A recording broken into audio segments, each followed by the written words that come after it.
All right. During April 1971, folks living in Mobile, Alabama and surrounding areas had sightings of a strange and bizarre cryptic creature. These short lived sightings spurred the legend of the Wolf Woman of Mobile. One of the first sightings, a man happened to be in his backyard doing some work and noticed what he described as a pretty woman and wolf. And she was covered in hair, but he said she was pretty attractive looking. And then another story was that a local teen had said that his dad had gone down to the nearby marshes and spotted it, and it chased him home. And after that, they began keeping their doors and windows locked at all times. Now, despite the over 50 reported sightings of this creature, no one has ever been harmed by it. People believed it was an escaped circus sideshow creature or even a feral woman. These days, folks believe that it was a skinwalker from the native tales. Man, that's wild. Mm-hmm.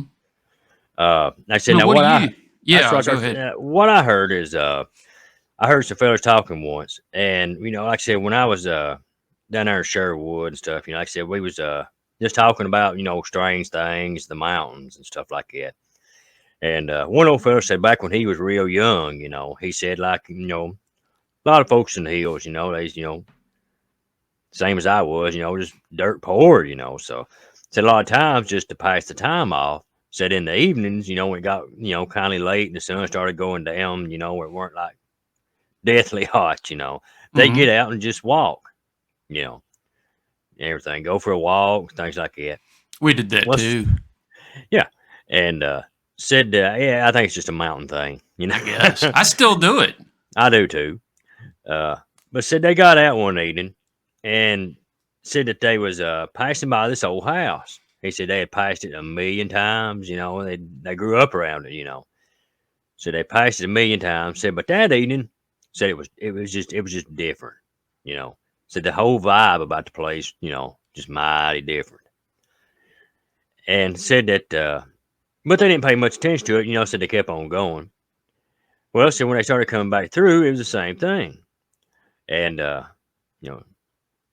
said one of them said he looked at his cousin and everything, told him, said, you're gonna think I'm nuts here, said, but do you feel something kind of odd or different, strange, And he said, he said, I weren't gonna say nothing, but now that you mention it, yeah.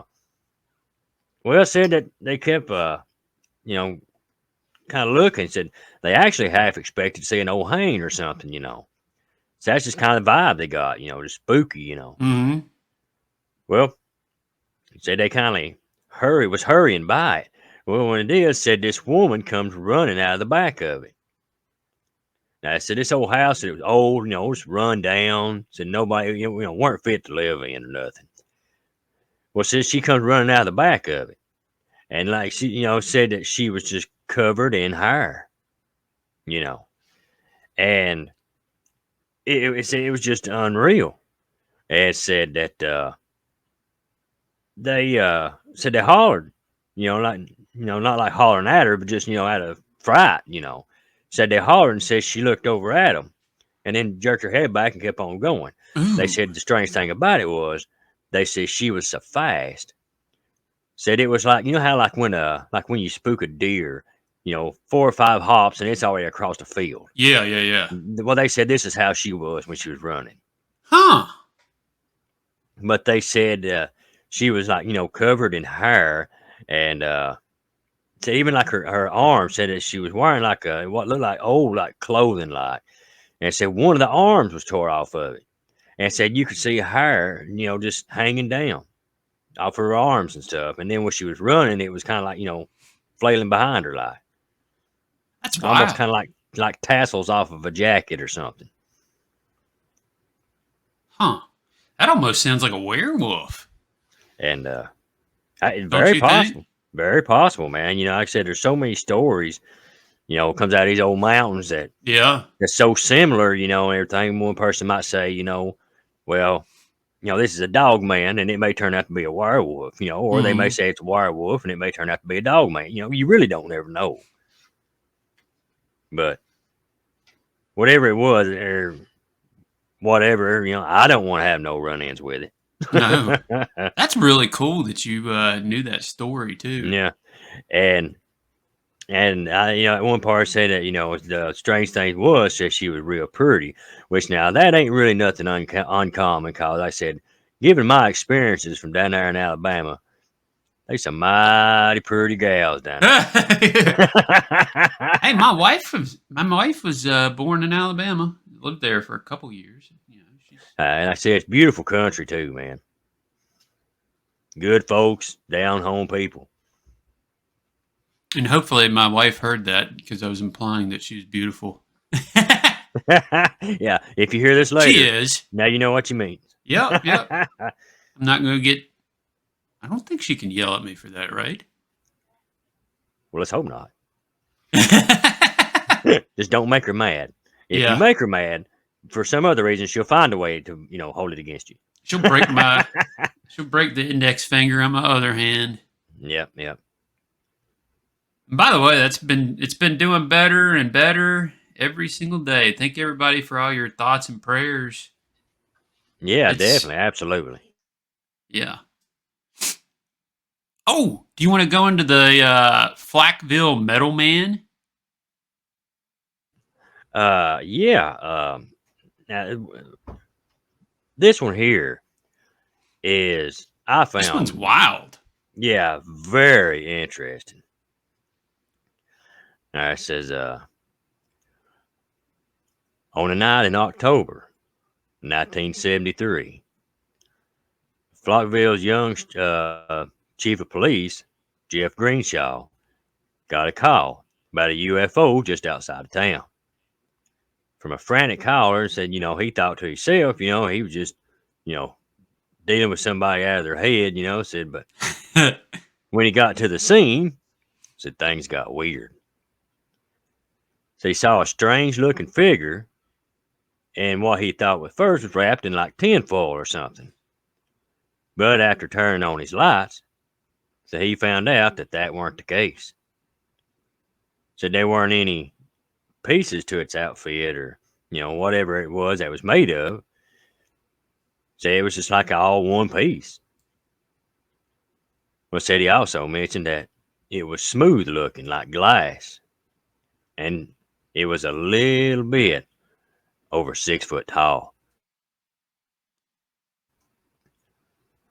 He said to an extent, said it reminded him of the robot off of Lost in Space.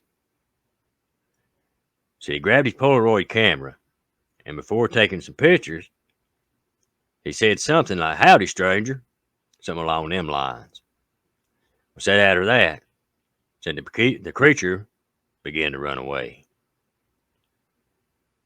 Greenshaw says that the creature said it didn't move like a normal person. Said that it moved more like it had springs in its shoes. He pursued the creature in his squad car at speeds of 35 miles an hour before losing sight of it when he crashed his car. So he thought that it seemed like just fade away into the night. Dang. Now What that did was you do if you wild got right that there. call? Well, at first I might, think the same thing he did at first. That's something you just don't expect to get. The first thing comes to your head is like, uh huh. But It's like did he crash his police cruiser and well, that's came one thing up I with the kept. story?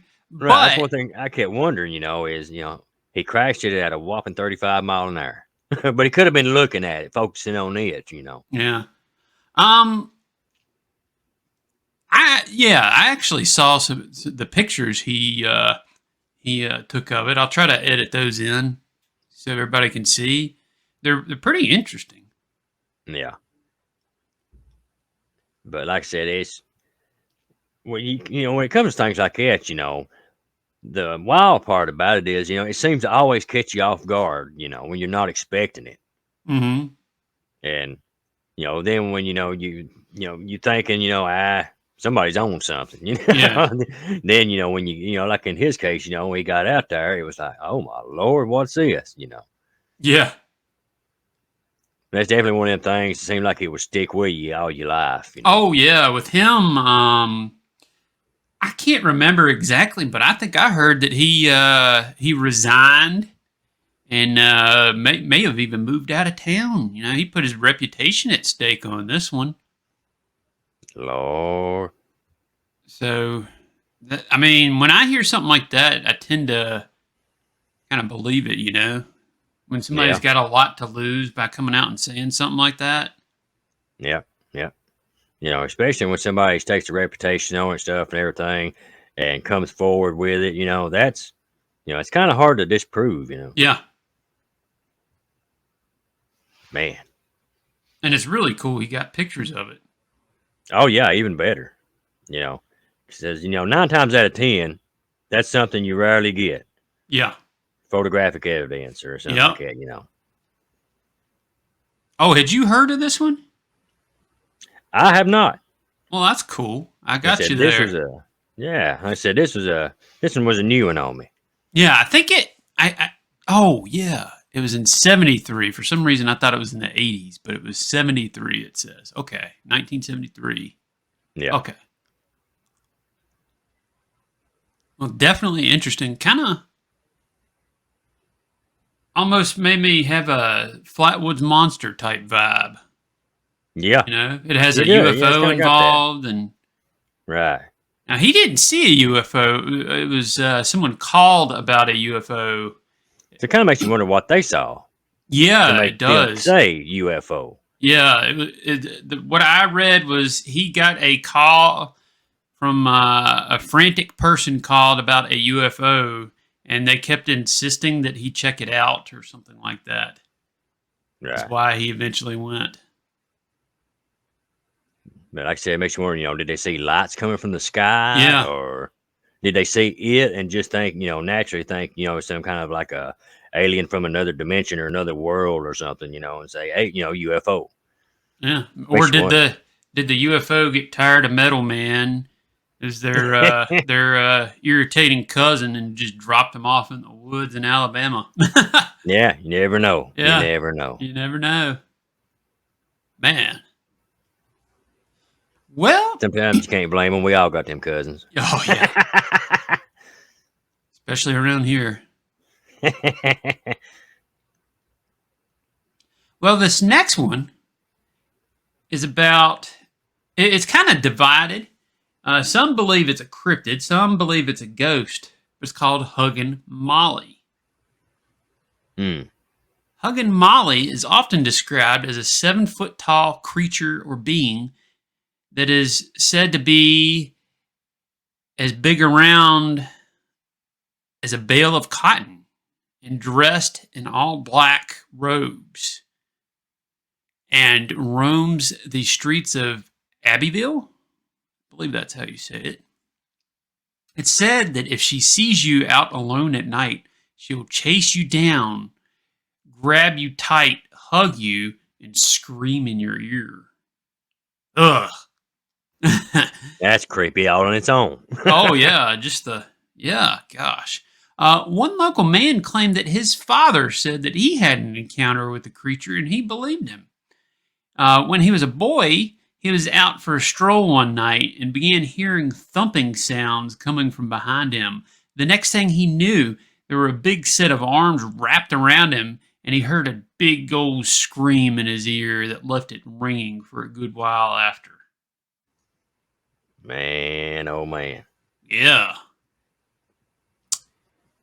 Golly, that's whew, A lot of that's just people, wild. yeah, a lot of people say it's an old wives' tale type thing to keep kids from sneaking out at night. Right. But either way, it's pretty cool legend and story. That it definitely is. I mean, golly, who would sit and think of something like that? You know, Yeah, but I if it know. is, it's like that's Now, pretty creepy. do you folks think it's a cryptid or a Yeah, spirit? Let let us us know know in the what you comment. think. Yeah, yep. Let us know what you think in the comments. And a lot of these stories I found on a website called the Spook Shack. She's got some pretty incredible stuff on there. I tried emailing her, hadn't heard back, but let her know I was going to use these and link to her. There'll be a link in the description. But I found these and reworded them for our Good script. deal. So our last cryptid is probably the most famous from Alabama, Yeah. and that's the White Thang. Yeah, now I've heard about the White Thing. Even like I Oh, said here in yeah, Tennessee, like I said, I've heard about that all my life. I've been hearing about it too, and it's not Thang, Thing. It's Thang,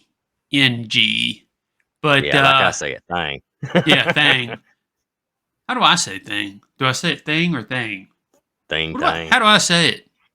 I'm not really sure. Never paid attention. Anyway, if you search about it online, you'll find tons and tons of sightings going back all the way to the 1930s. The creature is said in some cases to look like a Bigfoot in appearance, or possibly Bigfoot's albino cousin. It's said to be 7 to 9 foot tall, covered in thick white fur, and has glowing red eyes. Folks say that it either walks upright or runs on all fours. Now, I will say, I've heard some people say, no, it's not anything like a Bigfoot. Yeah, I've heard a lot of folks, man, getting some heated debates on Yeah, that I one. saw that online. Yeah, It seems pretty split. About half the people think it's a white colored Bigfoot with red eyes. The other half, what was it? I think I've seen maybe a kind of a like a pale white creature with no fur. yeah, I and can't. I've heard a lot of folks claim to say that said it was like real tall, but it was real skinny with white fur. Oh, interesting. Maybe it's different ones. Oh, maybe somebody caught it and shaved it. I Maybe. don't know. They said, you Yeah, guys don't want to I don't die. want to get put in the middle of this debate, but I mean, it could be either way. It could be, you know, either Yeah, you one. never know. I've never seen it. I can't say. But another thing that people agree on is there's a strong odor to it. Now, Bigfoot does have a strong odor to it, but people say this the White Thing, smells like rotting fish.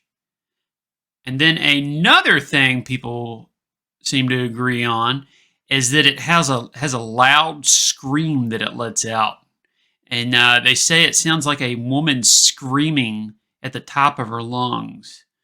Folks will report that they hear random screams coming from the woods near their homes or towns, and it's often seen as a bad omen. So we got a bunch of stories sent in to us by I mentioned him earlier. His name's Dan Barnwell, who sent us in. I think it was 3 stories from. Yeah, they're really good too. They're really good. I think Jared was going to read the first one, but I just wanted to give him a quick shout out. And I think the first one actually goes back to the 1930s, like we talked about. Yeah, all the way back to the 1930s, and he's titled this one, the Woodcutter's Encounter. Uh, it said, now this was told to him by his pastor, who was in his 70s. So he told me, said in the story, back in 1986. So he was in his late teens or early 20s when it happened. Said, Brother Barnwell, said, don't you live in Hurricane Mountain or on Hurricane Mountain?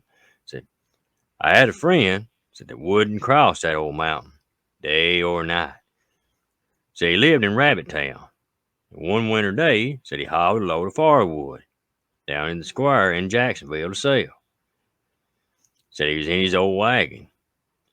So he sat there till it was late in the afternoon. So finally he sold his firewood and delivered it. So by then, said it was getting dark. And since they was both cars and horses and stuff on the road, he didn't want to go home over White's Gap to get home. Said he was afraid his horses and wagons would be either, hit by a car or a truck or something. So he decided to take the old thorny road over Hurricane Mountain. Said this would take a few minutes longer, but it was a lot safer. Said my friend said that he started over the mountain. So there weren't no houses or anything tall. So the road winds back and forth in a constant, steady climb. Said, but there's very few steep grades. Well, after a while, said he heard something walking in the woods. Said it seemed to be following him. Said he stopped the wagon and listened. Nothing. He started on his way again. Well, said the horses didn't seem spooked at all. Said, well, maybe it was just an old lost hound dog or something other following him. Said again, he clearly heard something walking, crunching in the dry leaves. Said he was definitely being followed. Well, said he stopped the wagon again, and again, heard nothing. Said the woods was silent, the way they sound when there's a predator moving around. Said at the top of the mountain, the old road crosses Forney Road. Said there's vines. People call the old road the Vineyard Road. Said when the woodcutter come along with his horse and wagon to the Vineyard Road, said he heard something running in the woods. Said it weren't running away, but directly toward him. Said suddenly a white being, shaped exactly like a person, come running out of the woods and jumped up into the wagon. Said it was the whitest of whites.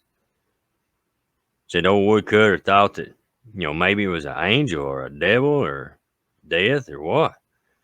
Said he fell over the seat and landed in the bed of the wagon, expecting to die, right there.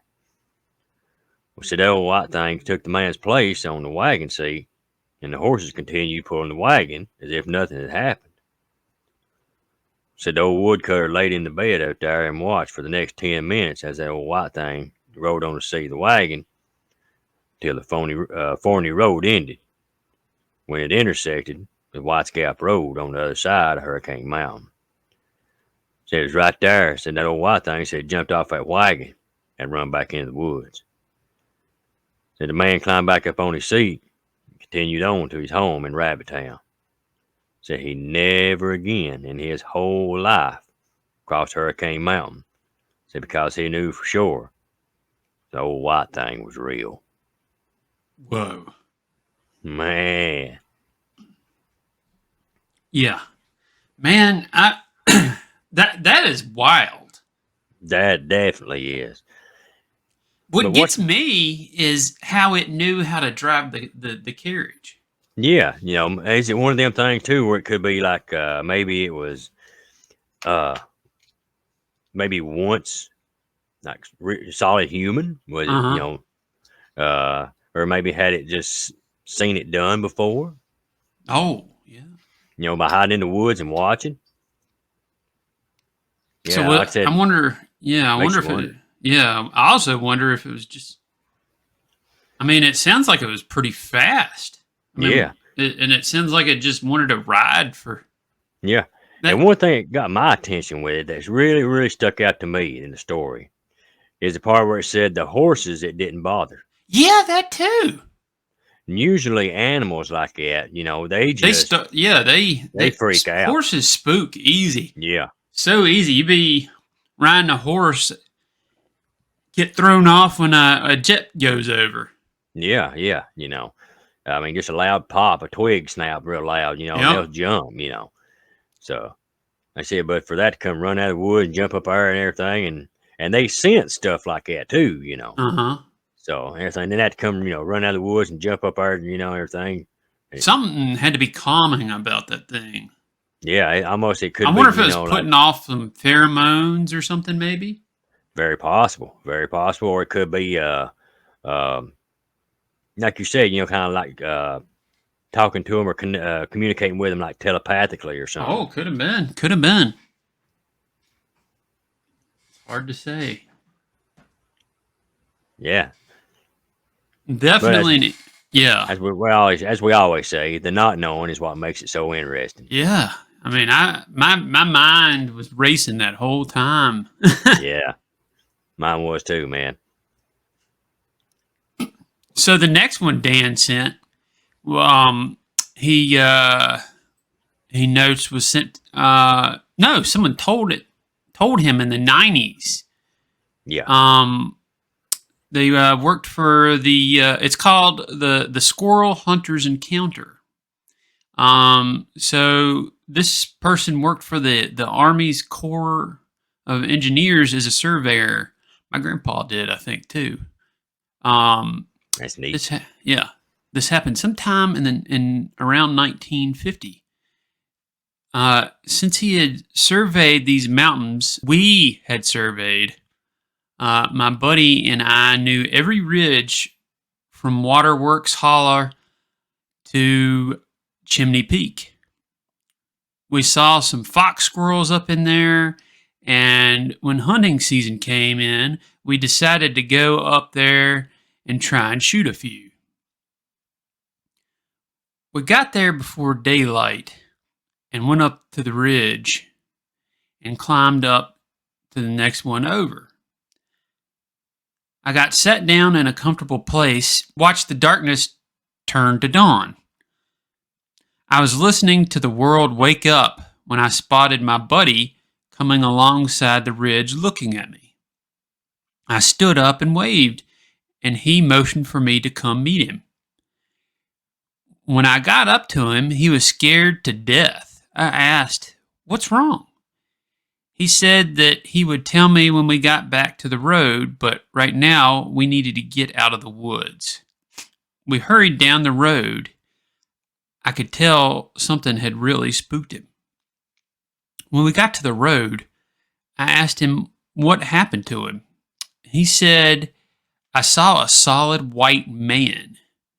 He said that he saw it wading along through the woods, walking along through the woods.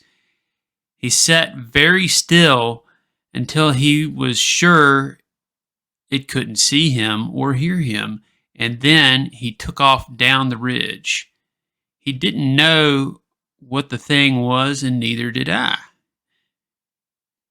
Neither one of these men had ever heard of the White Thing. Man, that's wild right there. Yeah. I mean, Man. can you imagine?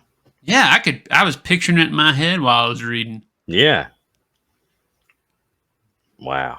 That's just one of them that it's just mind blowing. Oh yeah. Out hunting squirrel and see something like that. Yeah, I wonder if it was after the squirrels. Hey, that's very possible. They got to eat something. Yep. I mean, that's a good source of food. Yeah, it'd be good protein. A lot of a lot of something else too. I've seen a lot of people getting debates over was whether they're carnivore or herbivore. Meat eaters or plant-based eaters. So maybe this one. We need to find some poo before we can decide that. Right. Analyze it. I got berries. Now we know. Yep. But yeah, to be out hunting, you're expecting to get out, go hunting, get you some squirrel, go back, have you some squirrel dumplings or something, not happening. Yep. That day did not go the way they was thinking. That's a shame too. Yeah. Man. Mm. Well, are Well, we ready to move on to the next story? yeah, I think this is Dan's personal story. Yeah. All right. Says this story the other day that I saw the Alabama White Thang. So during the late summer of 1970, so my buddy Steve and I were sitting around with nothing to do. Back in, the Jacksonville City dump was still active, and it was less than a mile up the old Forney Road to it. So people would dump unwanted puppies at the dump. And, they grow up wild by foraging through the garbage for scraps and, catching rats and possums, things like that, because it's plentiful up there. Well, these wild dogs was a nuisance because we had hounds for hunting, said things like that, and they'd come in to heat. Well, the wild dogs would come in from the mountains and attack our dogs. So there's always a pack of wild dogs. So we did our best, keep them thinned out. There weren't no other option. So, but on this particular day, we decided to walk up the old iron ore pit with a 22 rifle.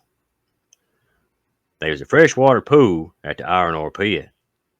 It never went dry, even in the hot season. If there was any wild dogs hanging around in the water, so we was gonna get them. Now the iron ore pit was situated between two very steep ridges, not very high, but to drop down to the water hole was almost a cliff. We decided to approach the pit by popping up the top of the ridge and looking down at the pool of the water, to see what was there. And that's what we did. When we come sneaking across the top of the ridge there, I saw something run up the opposite side of the ridge. I said, there goes something. Well, that something only run a short distance, and then it stopped behind a big old longleaf pine tree trunk. We were standing there looking for it, and it stepped from behind the tree. It stood there in plain sight. It was shaped like a person, but it was white as a neon light. The whitest white I have ever seen. Best way I can describe it is to say that it looked like pure energy. It weren't big, only about the size of a regular person. There weren't no hair. I didn't see any claws. It didn't seem to have any facial features, like eyes or nose or a mouth.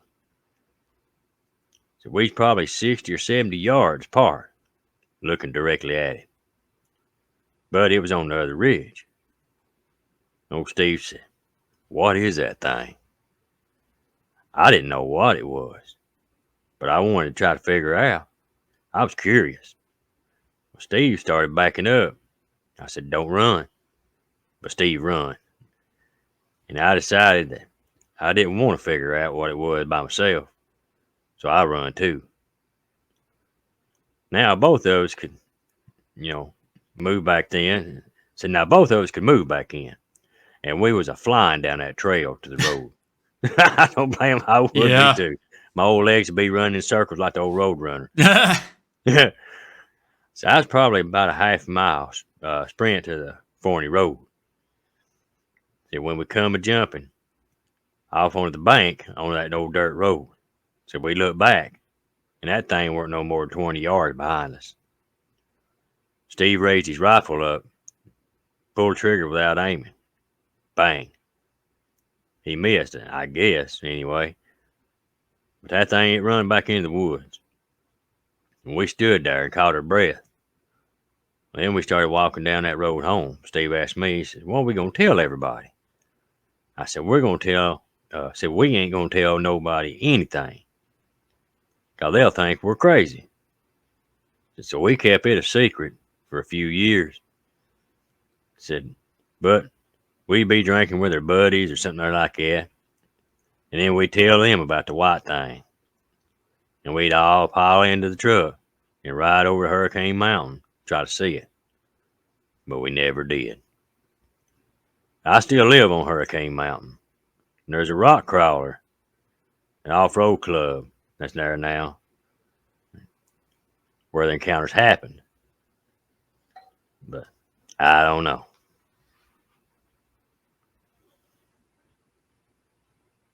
But man, like I said, that's a wild one right there. Yeah, I'm wondering if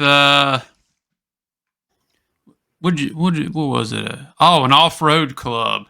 Yeah. Yeah, the off-road club. So there's people with ATVs and I guess Yeah. the gators up there four Yeah, wheeling a lot. I'm wondering if they ran into it. Was what I was thinking there at the end. that's very possible. Either that, or maybe if with all the noise or something, they just kept it run off. That's that too. Man, it's another hunting story too. Yeah, yeah, and maybe maybe it kind of attracts to hunters, or maybe if it's one of the creatures, maybe if it's like really connected with nature, Doesn't like the hunting. right? Maybe it don't want none of the animals hurt.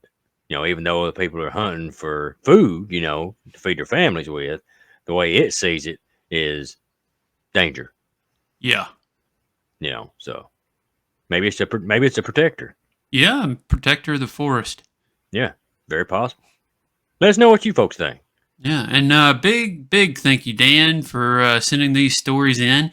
It's crazy. I was telling Jared, we were going to record this last week. I didn't have these stories from Dan yet. I think I just got them yesterday. Yeah, and, yesterday afternoon. Something happened the last two times we tried to record this, and then today it worked out, and I had these awesome stories from Dan that I just they're out of the ballpark. Absolutely, home run with these brothers. Yeah. So thanks so much for sending these in. And I'll probably feature these maybe in individual stories as well. That'd be neat. Yeah. So much later they'll be in their own stories. But thank you again, Dan, and big thanks to the Spook Shack. I would not have found out about a lot of these stories without the Spook Shack. Yeah, big shout out to them. Yeah, and I'll link the Spook Shack in the description. It looks like she's got like a blog, and she's been doing 50 states for cryptids, as well as some haunted locations. So that's real neat. Definitely. Well, I hope you guys like this one. Absolutely, folks. Be sure, if you're new, please subscribe. Oh, shoot. I almost forgot to ask. Did you know of any White Thang stories, Jared, that you had heard? Just really, like I said, just kind of the basics of, like, I haven't really heard any stories per se on them. I've just heard a lot of people, saying, yeah, I've heard, I've seen the White Thang, That's like at a distance and things like that, That's what I've heard too. I had a hard time finding stories, but Dan had a bunch. Yeah.